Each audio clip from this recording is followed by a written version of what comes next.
Okay, we will go ahead and call to order the special meeting for Tuesday, November 26th. And if we could have roll call from, Mayor Gunther is absent right now. Mayor Pro Tem Seneca. here. The clerk's here. Trustee Addington. Here. Trustee Barker. Here. Trustee Barry. Here. Trustee Nero. Here. Trustee Scott. Here. What? I thought somebody was saying the name. Manager Searle is here, and we have lots of staff here. It's a lot easier that way. So lots of staff answer by saying here. And of course, our Public Works Director and Assistant Manager. Okay, great. If you'll join me in the pledge. I pledge allegiance To the flag of the United States of America and to the republic for which it stands, one nation under God, indivisible, with liberty and justice for all. Thank you. Okay, we have our special meeting tonight, and it will be Green Infrastructure and Stormwater Management Concepts Presentation to the Village Board and Community. And I'm just going to go ahead and hand this over right now to Trustee Nero, and he can cover A, B, and C and introduce our guests. Great, well, thank you. As everyone knows, tonight we have WSI Management and Jim Patchett is going to be presenting what the Stormwater Committee had looked at, as well as Public Works Committee too, I believe. And we had a request from the board to get some more information, so we thought it'd be a good idea to hear it from the horse's mouth himself. So without further ado, other than please hold comments to the end, the questions, I'd like to pass it on to Mr. Jim Patchett. Please pay attention. He's got a lot of good, exciting things, which I personally believe is the future in government and all this kind of stuff we're going to hear from. So thanks for coming, Jim. Well, thank you, Steve. Everyone, it's a pleasure to be here tonight, spend a few minutes with you. I'm Jim Patchett again, representing both Conservation Design Forum and our consortium of firms by the name of Whole Systems Integration.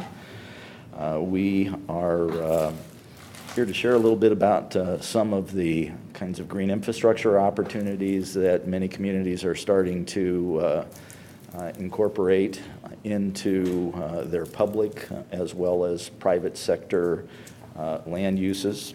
I thought I'd start with a little bit of history why we're facing the kinds of issues that we are.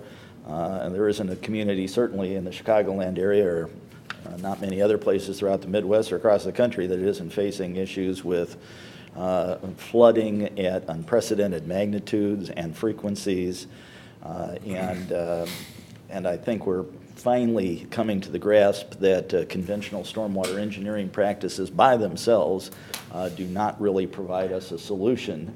And as a result, I think you're going to see more and more green infrastructure applications across the face of North America. In fact, the US EPA is beginning to develop new standards and guidelines to either strongly recommend the use of green infrastructure systems or else outright mandate them. And that's already becoming a more common practice in certain communities. Just to give you a little bit of history why it's so important to think about alternatives to conventional stormwater management practices, which are largely collection, conveyance, and discharge someplace. We may temporarily detain that water, but we rely on a lot of underground storm sewer systems and large detention basins, and then the water goes away. That isn't the historical practice of water management here in our ecosystems. I think everybody's pretty much aware we're in the heart of the tallgrass prairie part of the world, and whether it was our prairies or our woodland systems around here, in fact, for that matter, really across the face of North America, most of our historic ecosystems were very stingy with the water that fell on them. They did not give it up easily, and I can say that for sure about our historic systems. I think everyone knows one of the reasons that this part of the country has historically been the breadbasket of the world is because of our soils.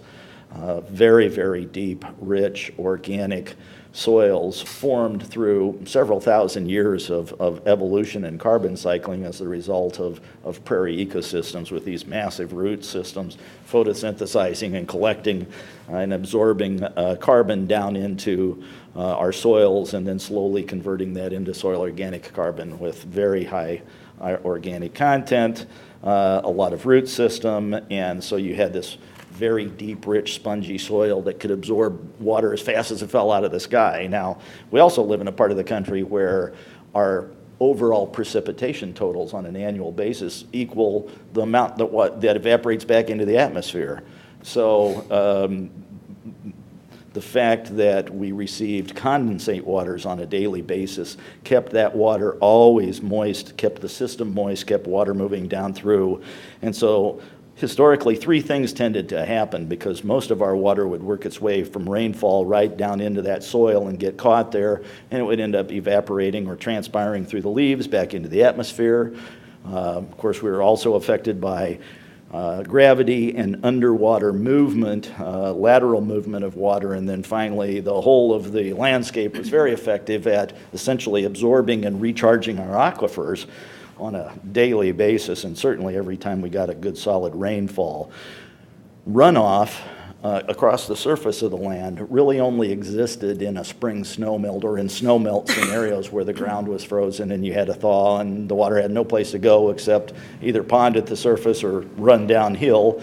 And that's the one time when our kind of wetlands and our streams, our lakes and our rivers would receive that runoff. But generally speaking, the rest of the year, all of our aquatic systems, our streams, our lakes, and our rivers and our wetlands were formed and sustained by constant, steady discharge from springs and seeps, and that water would precipitate to the surface. And as you can see in this diagram, it could take days, weeks, months, or even years for water that fell in one part of a watershed to actually work its way down underground and manifest itself in a seep or a spring.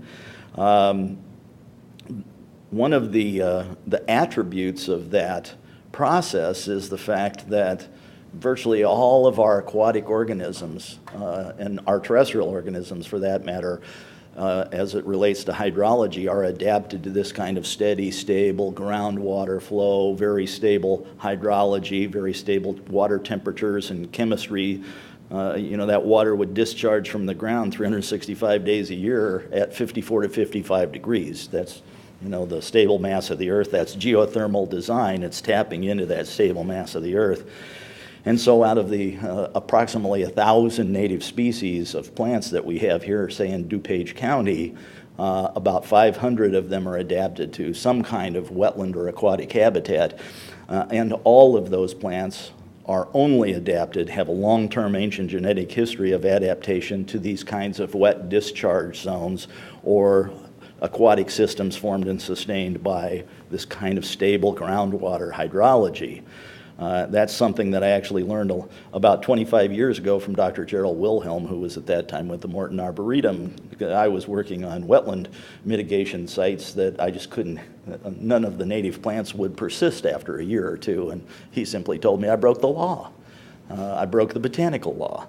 Plants grow in habitats to which they're adapted. Therefore, if you change the habitat, which we had because we were exposing these places to dirty, polluted surface water runoff, he said none of those plants have any genetic history of growing there, so you broke the law. I said, well, that was quite an eye-opener for me at the time. So it's very important that we understand these historical processes because we can actually begin to mimic them in wherever we're at, in the middle of large urban areas or suburban zones, or certainly even out in our rural agricultural watersheds. Very, very stable conditions. Unfortunately, where we're facing ourselves today is just about 180 degrees different from there. Contemporary stormwater engineering, as I mentioned, is basically collection and conveyance. So everything falls, it hits an impermeable layer. It goes to some place where we collect it into a storm sewer, and the storm sewers just keep getting bigger and bigger, and then eventually we dump that off someplace, and all of our infrastructure, our streets, our parking lots, our roof systems, our turf grass lawns, virtually everything is designed to shed water away from it rather than to receive water as a resource. And I mean, even in our landscapes, you know, with the installation of storm sewer systems in the middle of a lawn.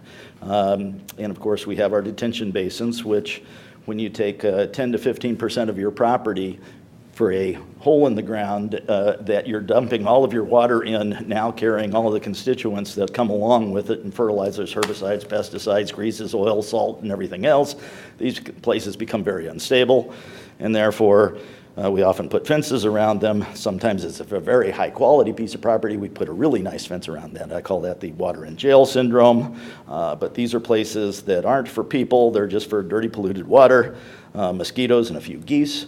And then we send the water out, as Jerry likes to say, like a lethal injection into our receiving waters, wetlands, and other historically natural habitats that have no history of growing anything like that, along with all the pollution of our surface and groundwater systems. So essentially what we've done with contemporary stormwater management practices is change the historical patterns of groundwater-driven, stable, clean hydrology 180 degrees on its face, and we've created quite a problem for ourselves.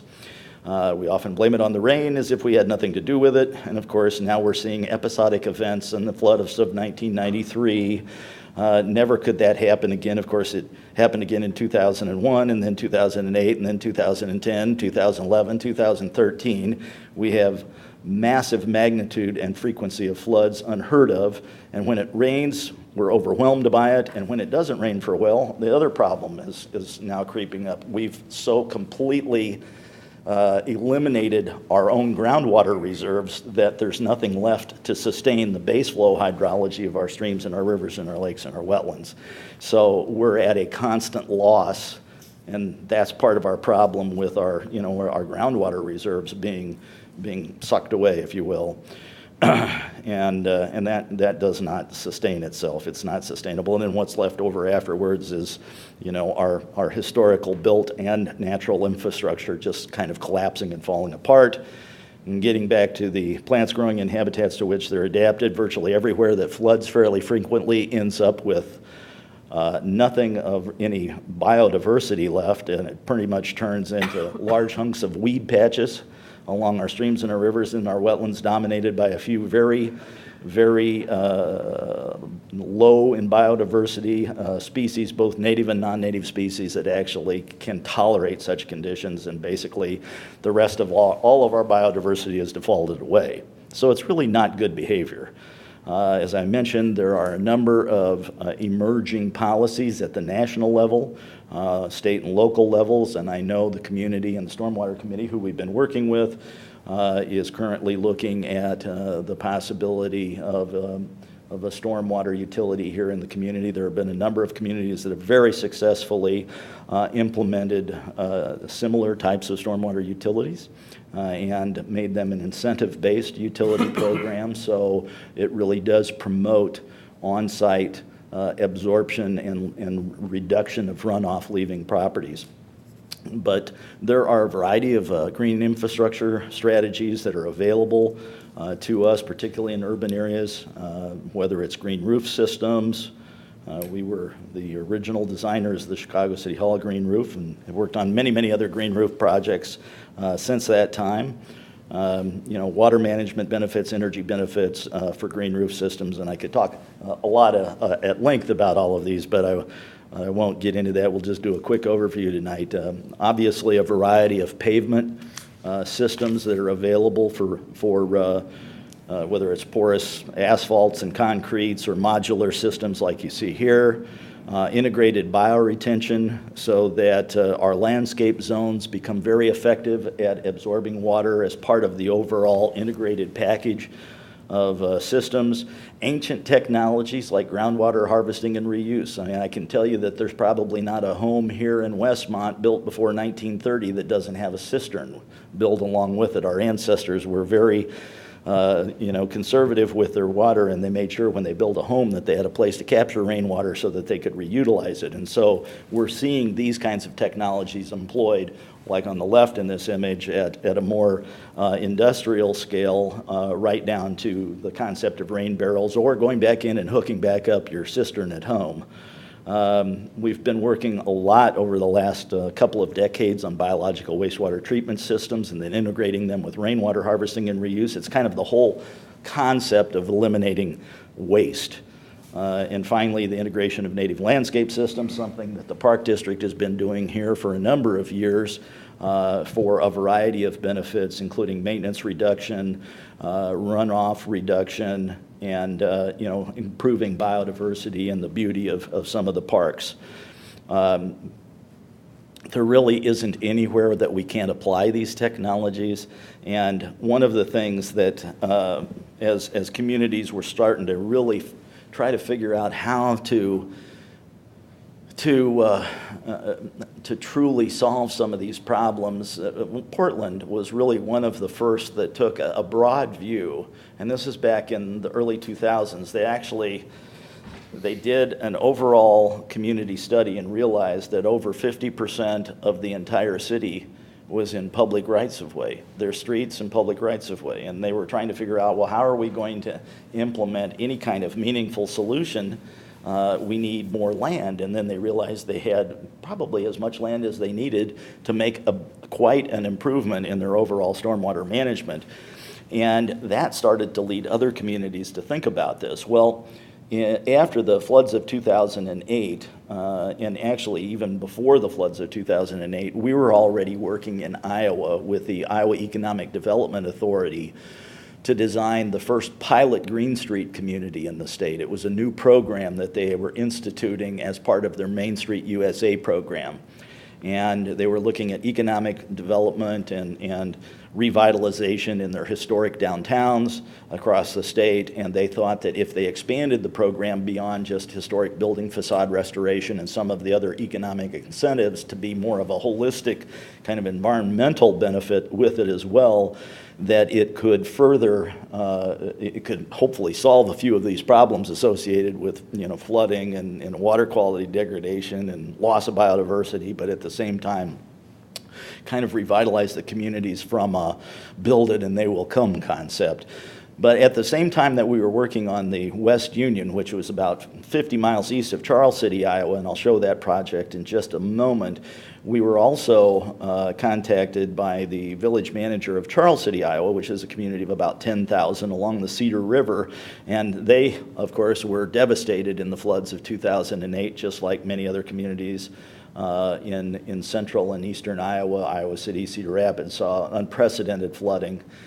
Of course, this was down along the main primary river corridors, that part of the community, but at the same time, they were also suffering from the fact that they had aging infrastructure throughout the community. Some areas, the streets were collapsing, undersized storm sewer systems, curbs and gutters that were eroding, in some cases just rural cross sections throughout the community that had no curb and gutter. And so they heard about what we were doing in West Union and asked if we'd be willing to come in and speak with their community and look at their problem and see if there were the same kinds of meaningful solutions. So we began working with them, and you can see here kind of the range of cross sections. They had a lot of problems not only when it was flooding, but with ice situations in the winter where your ice would melt during the day. It had nowhere to go. They didn't have positive drainage systems, and so it would refreeze at night. And of course, that was causing a lot of safety problems, but it was also causing further pothole formation and so on and so forth. So we began working with them and developed a concept for a neighborhood by neighborhood retrofit with modular porous pavement streets and integrated bioretention in the parkways. And we've designed these to pretty much accommodate all of the water that would be coming off of any of the homes, the surrounding businesses, the schools. These are primarily residential neighborhoods that we started working in. And so depending upon where they were located, we basically designed a couple of different concepts. They wanted a nice, clean, conventional, if you will, look along the edge of the blocks with a good curb and gutter and a clean look. We were able to work right within the context of their historic street trees and didn't lose any street trees either, by the way. We used a number of technologies working through that. So you can see we came in and excavated down, took the entire system out, and then came back in with our modular porous pavement drainage layers, built that up, and installing the machine installing the modular porous pavements here. And this is what it was looking like just as it was wrapping up. We have now installed 28 blocks throughout neighborhoods, and every year we're installing more. The infrastructure basically should last for decades. There's never, we don't have to worry about the freeze-thaw problems and the potholes and the other things that you do with conventional infrastructure, and I can answer any of those sorts of questions in a minute. You have much less instance of winter problems because as the water thaws out during the day, it moves right down through the subbase layer. We don't get freezing in the subbase, and therefore we don't get the kind of movement that you do with conventional pavements. So maintenance is lowered both in the summertime and in the wintertime, and we're able to virtually eliminate all of the conventional storm sewer infrastructure in this by designing this integrated green infrastructure. We've also started to do this in other communities. This is Carbon Cliffs over near East Moline. They were facing the same sorts of problems. In fact, in some cases, much worse. They had several streets that were literally collapsing and falling apart. And we've designed to retrofit every street in the community with now modular streets and integrated bioretention parkways. Again, they wanted a nice, clean look, but we're able to accommodate virtually just about any level of storm event through absorbing that storm on site and reducing the influence of the major events to the point where it's not flooding into homes and businesses and schools and the neighbor adjoining properties. This is the Iowa Green Streets pilot project in West Union, and in this case it was a retrofit of their main street, and it's a small community, 2,500 population in northeast Iowa, but we came in and this is what it looked like beforehand, a very wide cross-section in their streets, and it's a county seat community with a fairly aging population, so you had a situation where speed of traffic was a concern as well for people trying to cross the street, aging population, and somewhat a little bit of a hilly community in places. So we came in, took a look, and developed a conceptual retrofit plan that took the 6 main blocks of the downtown, including the courthouse area, and retrofitted from building facade to building facade with integrated green infrastructure. And in this case, we weren't only looking at the rainwater management systems, we were looking at energy systems, lighting, and bundling all of these kinds of green infrastructure packages together. So we ended up with permeable paving, streets, sidewalks, integrated bump-out rain gardens, very high energy efficient lighting systems. We have a district-wide geothermal heating and cooling system, originally estimated to save over $100 million in energy savings in the next 50 years. That's decreased a little bit because of natural gas, but of course here we have a very stable source of energy. The minute natural gas starts to go the other direction a little bit, you'll see that I think the prices will probably change. Very pedestrian and bicycle oriented for safety. We created a new amphitheater. We have electric car plug-ins. It's literally the most thoroughly integrated green street that's ever been built in the United States. And so you can see here we started with the street, modular porous pavement streets, porous pavement walkways, integrated bioretention. So when it rains, literally every drop of water is accommodated in the design. We have, of course, overflow mechanisms that then tie into other infiltration chambers throughout the downtown. You can see we have the district-wide geothermal built into this. We originally had an ice melt system built into it as well, but for some political reasons at the state level, that was removed. But this is something that we can now actually address again in a variety of settings, even at the neighborhood scale for the access to potential district energy systems. Very close look at the materials, trying to blend in with the historic architecture, the limestones, again incorporating the the safety features into this. This is what it looked like beforehand at one of the major intersections along the courthouse, and this is what it looks like now. We've actually even harvested the original brick underneath multiple layers of asphalt and brought that back in as kind of a touch, an aesthetic touch, as well as just to reutilize that material. Here's what the amphitheater looks like after it was built. You can see mid-block crossings. This was before they were even planted. The formal ribbon cutting was just this past July. And so here the plantings hadn't even been finished yet for the bioretention areas. But you can see how we made safety, pedestrian access, and just the fact that you get the kind of slowing down with modular porous pavers built into there anyway. So it's much safer, clear delineation of walks. Striping was done with the actual materials themselves, so you never are out there painting restripes. They're all built right into the materials in terms of the color of the stone, the way we used it. Runnel systems along some of the more edge zones, and then some before and afters. The China kitchen, before and after.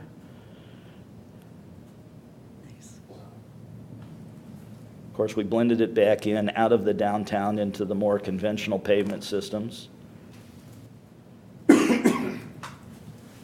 History was a big part of what they were interested in, so we tied a lot of the cultural history of the community and into the materials and into kind of some of the storytelling and signage. We enlisted artisans in the community. We had the local shops class working on building bicycle racks for us. We had a local blacksmith. People kind of came out of the woodwork because we were very interested in the artistic and aesthetic qualities of the community as well as the structural integrity. Obviously, in a project of this nature, there were a lot of communications. We also had to do very exhaustive cost-benefit analyses.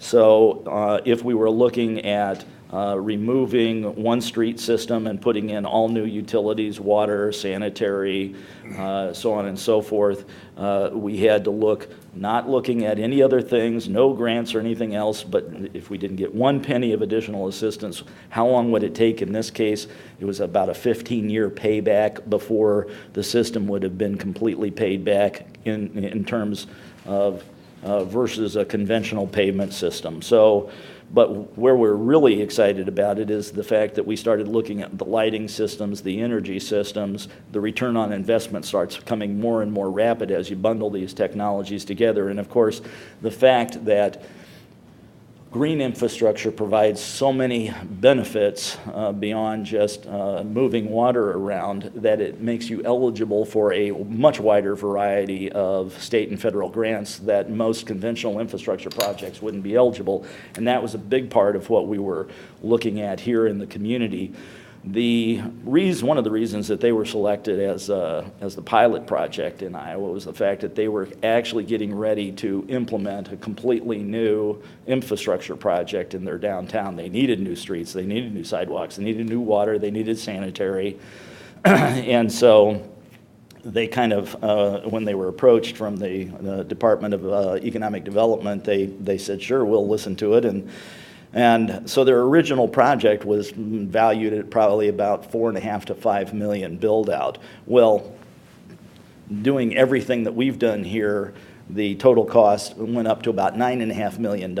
They were anticipating that they would have had to bond about $3 million of the $4.5 to $5. Because we got about $7.5 to $8 million worth of grants, they ended up bonding only $1 million.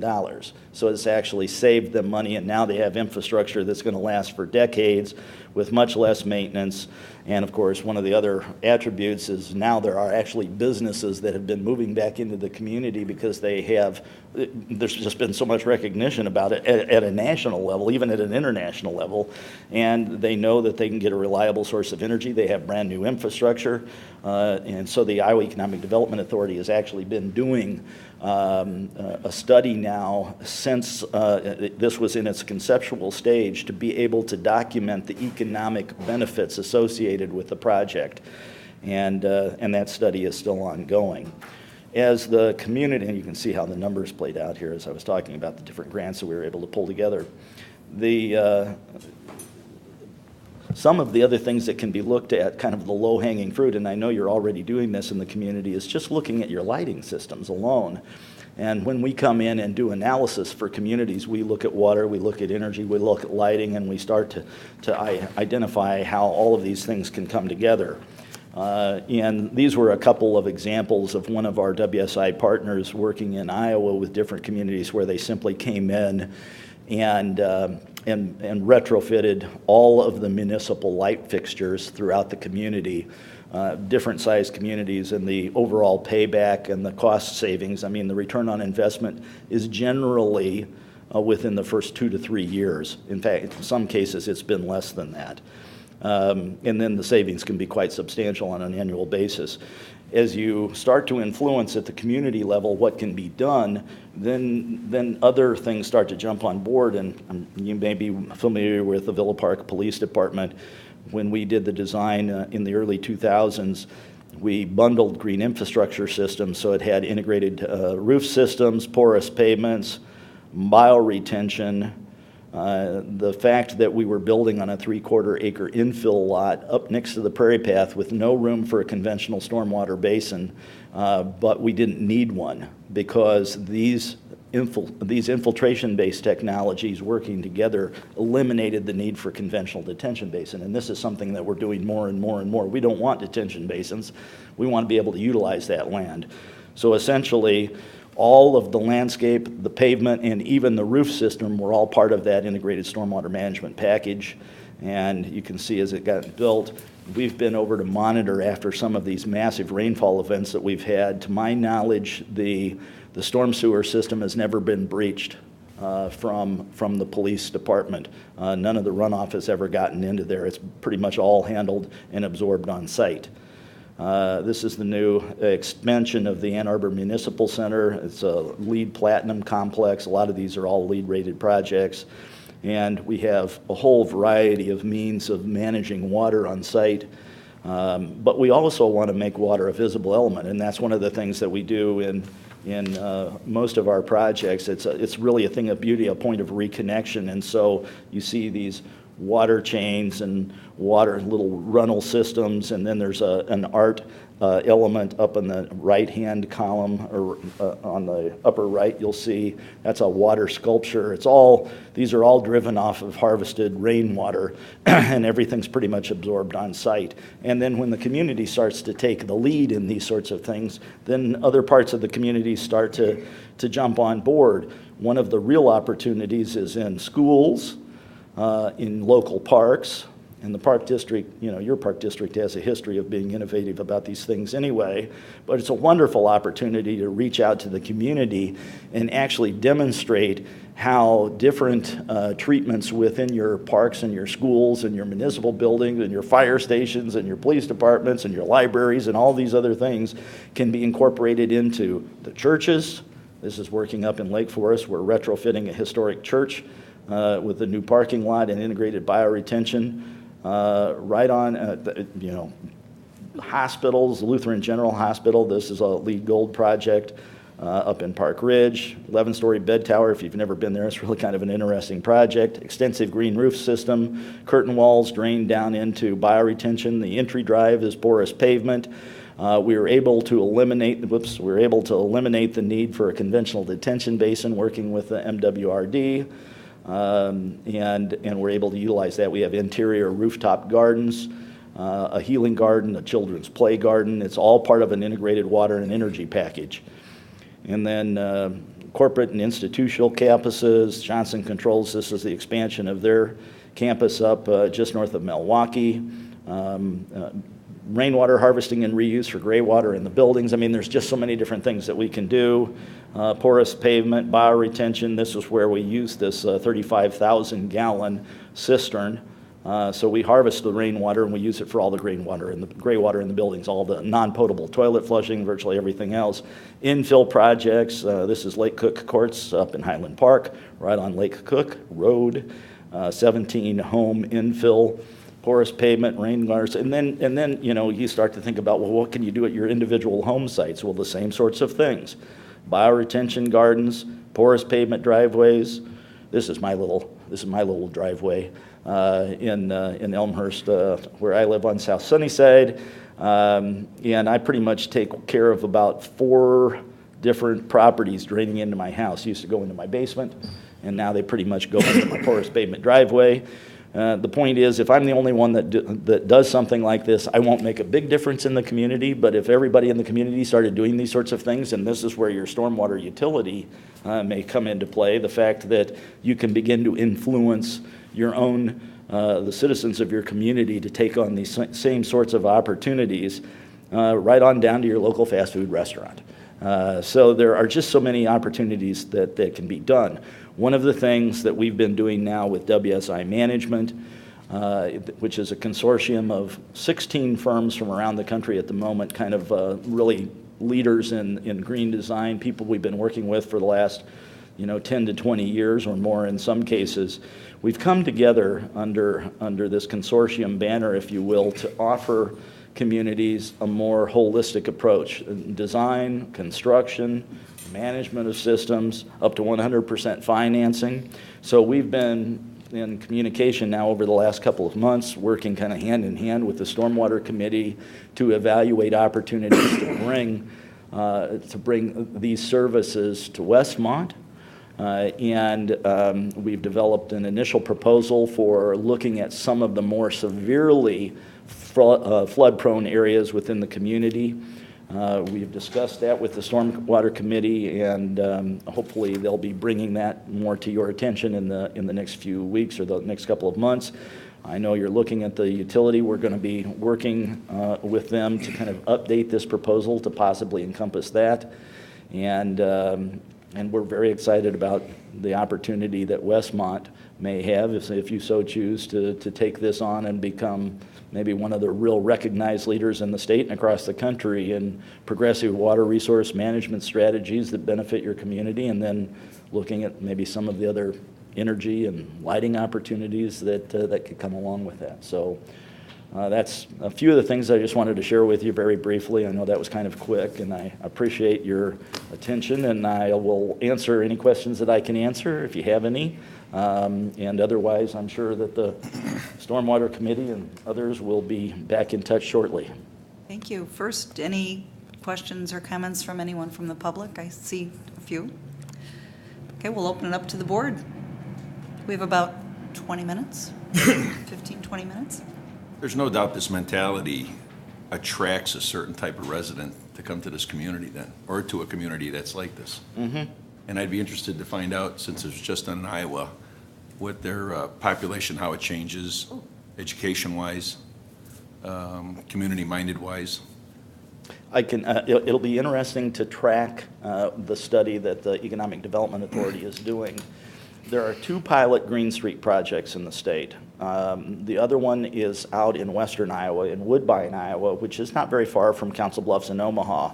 Now, they haven't gone to the real holistic nature that we have, but they've done some pretty interesting things, and they've really focused on trying to bring businesses back in. It's a very small community, about 1,500 population, but they actually have 17 new businesses that have started since 2008 in their community, and which is really amazing to me. But these communities are just setting their sights and saying, we want to be viewed as leaders, and we're going to grasp it and go with it. And I think there's just so much opportunity to build recognition into these projects that makes you look like true leaders in the overall scheme of things. And I think, we're looking at some very sophisticated but cost-effective district energy systems that could be available to communities. And I will tell you that the cost, the savings, the return on investment is not nearly as long as you might think, and the savings to the community could be quite substantial. That by itself could be a draw for business and for citizens to want to come here and live in your community. Just the obvious question to Steve May, what does something like this do in terms of snow removal, salting, the liquid that we use now? Well, I'm actually relying on their experience. He's, indicated that these efforts are significantly reduced. So I don't have any direct experience with, directly plowing something like this. I'm assured you don't, need specialty equipment to do it. Our street sweeping practices might have to, be different or something. You don't want to be pulling all the aggregate out of the joints of the brick or anything, but that's all solvable. There are many applications in the area where, mostly parking lot work, where they have brick paver application, they do snow removal on it, so. No, it's just, it's so Not attractive, concerned. plus so green. It's really pretty. I know there's in Naperville, there's a Nordstrom's rack that's been open a few years, and their entire parking lot is this. It's really cool. Yeah, It's when attractive. we worked on, we did the original concept design for the Morton Arboretum's parking lot and their bioretention areas, and wrote the grant that they got from the 319 grant, about $1.5 million. Wow.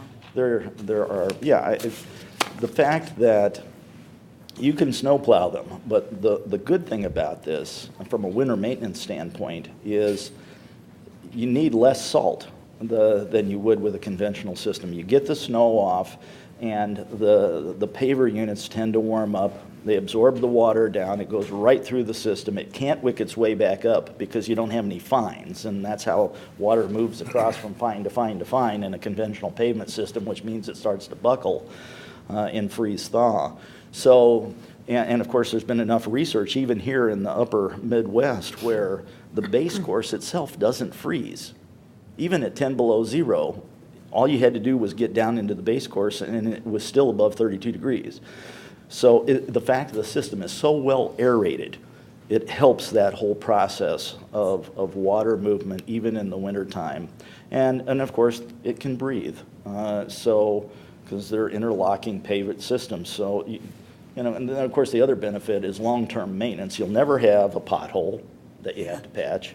If you want to put in another utility, new fiber optics or anything else, you just pick the system back out, you go back in, do your repairs, put your base course back in, put the top back in, and it looks pretty much like new.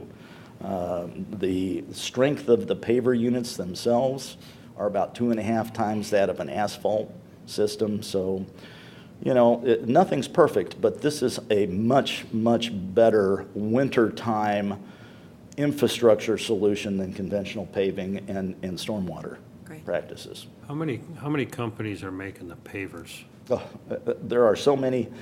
When we first started working with porous pavers, interlocking porous pavers, this is almost about 18 years ago, and you had maybe one company and one product, and I didn't really like them.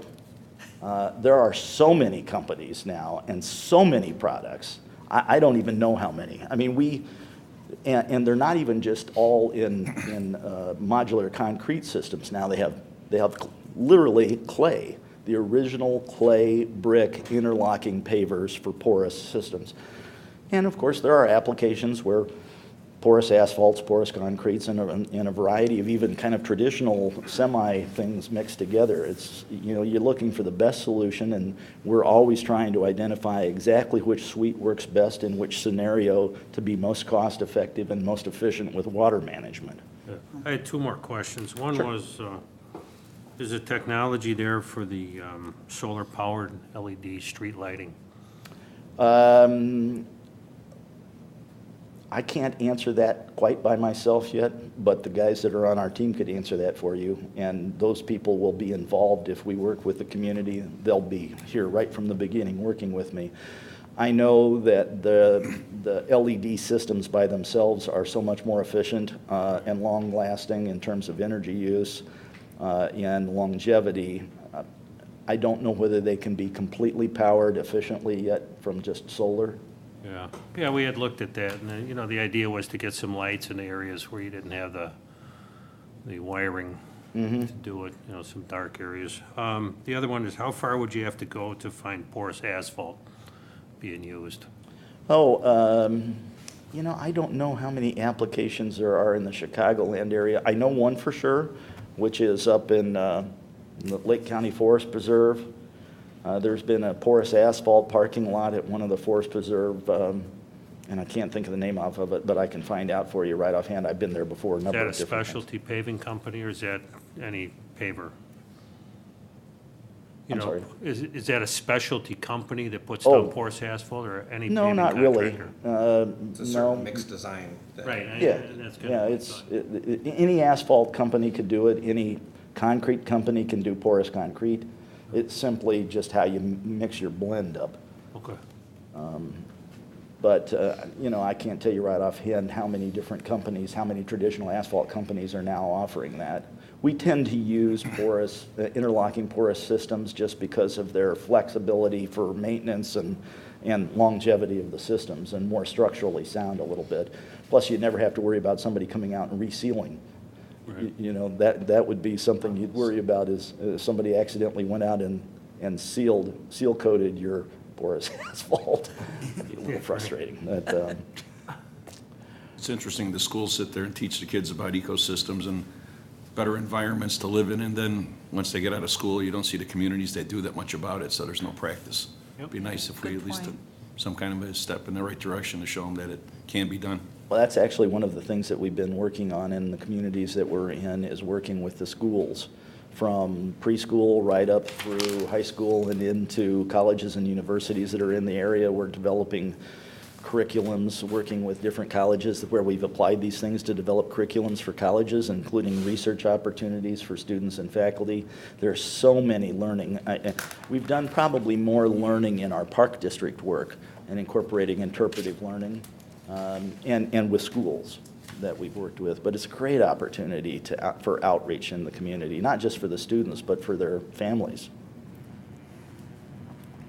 Very interesting, a lot to think about. I'd just like to picture the B1 and picture various parts of town, and it's serving such a wonderful purpose, plus it's so attractive. I think Noriel was waving. Noriel? Could you come up, Noriel? Thank you. I keep waiting for George We to have a throw his couple of 2 more cents in minutes, here. and then I'm told we're going to have to wrap up pretty quickly. Just as asking, wanted to ask about your average design life for the pavement? Well, Good question. we anticipate, based on more on the work that's been done to date in Europe, that there's no reason that we can't anticipate a life cycle of 40 to 50 years for these paver units, if the design and the installation are done properly, which is one of the reasons that we're so interested in making sure that that part of the work is done right. And so there's no reason, when you think about it, historically, brick and other paver units have been around for a long, long, long time, centuries upon centuries of application. And now we're just tweaking them into kind of new ways of thinking. But I would say 40 to 50 years should be anticipated as at a minimum life cycle for these street systems. So do you have a cost difference as far as percentage, how much more is a paver versus just a standard asphalt with curb? Is there some kind of number that you guys work off of? Sure. Since we have curbs on either one, that's kind of a wash. A standard, like a square foot of asphalt is installed usually around 2 1/4, 2 to 50 highest. Concrete's probably 3 1/4 to 350. We're getting these units installed now, and that's the base course too. We're getting these units installed for less than $5 a square foot. Now, the other benefit is we're able to back out almost all of the conventional storm sewer part of this as well. So now the cost differential is coming closer when you look at the system as a whole. And and of course, then we're eligible for other grants, and And also length of time that you're going to get out of that. Well, Sure. exactly. Really becomes more cost effective. much more cost effective. We believe it is the most economic and ecologically common sense approach that you can look at. It is, in my opinion, it is a great program. I would be all for it if we could somehow figure out how to Well, make it that's work. what we Yeah, want. That's That's the going to be magic, the huh? That's why we're multi-million dollar here. question, you know? That is why we're here and why we're enjoying the opportunity to work with the Stormwater Committee and then hopefully come back and visit with you again soon. Great. So, I have a Steve, you question had for the some board, things? actually. Firstly, appreciate the presentation. There was a lot of interest when the Stormwater Committee introduced this and a lot of interest in learning more about it. This is, of course, your business too, and, he's undoubtedly, eager to, start working with us on this. And there are other people that do this kind of work as well. And I only say that to segue into, whenever we get into an area where, we're going to be rebuilding roads anyway, we certainly have to consider these things. Trustee Berry brought up in a previous committee meeting, being careful about which ones we even resurface if we know we're going to be reconstructing them. So my question is, I kind of want a general, consensus about proceeding with this concept village-wide, because their proposal they're working on is for a pilot program in town, incorporating the whole holistic approach that they do. But we have a design, wrapping up right now for a reconstruction, specifically South Cumner. So we're not at the point where we're going out to bid, but it's built in a traditional cross-section, and if there's enough interest in this, we would have to amend that design contract so that we can start incorporating at least some of these features, into that work, instead of, why spend several $100,000 reconstructing a road to decide in a half a year that we're going in a different direction. It So- seems to me that we have a real headache, because now we're gonna have this bond money that almost has to be used, and to me, I don't think we should do another road in town. I'd love to see every road in town like this, in my opinion. So it's almost like we should almost halt all projects until we can iron this out, whether we're proceeding or not. If we're not, then go ahead and do Cumner and do all these, but if we are, it does not make financial sense. I It think sure doesn't make Cumner's, common sense. I think Cumner's a good opportunity to see Well, what this, there you how go. it works. It's Especially when you're talking great dollars. location for stormwater problems, first off, and secondly, hey, the timing is right. I'm all That's why for I'm doing asking. South Where Cumner. are we at permeable with pavers. your committee? I know we've approved the Stormwater Committee. Have we approved the members? Have we designated people to serve on that committee, or is it Yes. more? Yeah, Yeah, that's- okay, so yes. that's all done. So really, you guys have got a list of meeting dates, Yep. and you're continuing to talk to folks like this Yep. and go forward. Because I agree with, you know how much I feel strongly about this. This is the way we want to go, and the question is, which one are we going to do first? Well, that's, I So think, why Steve- Steve brought it up. Yeah. That's a good. Does it good make choice. sense? Answers my question. We'll make sure we look into that in every aspect. So even at this point, let's just take Cumner, for example. Does it make sense to put it out to bid both ways, so we could really look at it in black and white, and maybe the cost for the greenway comes in less than the way it is, and then we're at a win-win. Well, we could certainly estimate it both ways. It wouldn't be fair to anyone to physically put it out to bid and say you're going to ignore one of them. Right. This is wonderful conversation, but Yes. I'm getting messages from the audiovisual people that if we're going to make our 7 o'clock start, Right. we have to stop Well, now. And we want to continue. Maybe we could even take this back to committee and address Steve's question further, but this has been a wonderful presentation, and you've given us a lot to thank think you. about, so thank you very much. Thank you. My pleasure, and look forward to next steps. Right, and with that, I'll entertain a motion to adjourn. So moved. Second. All in favor? Aye. We're adjourned. Thank you.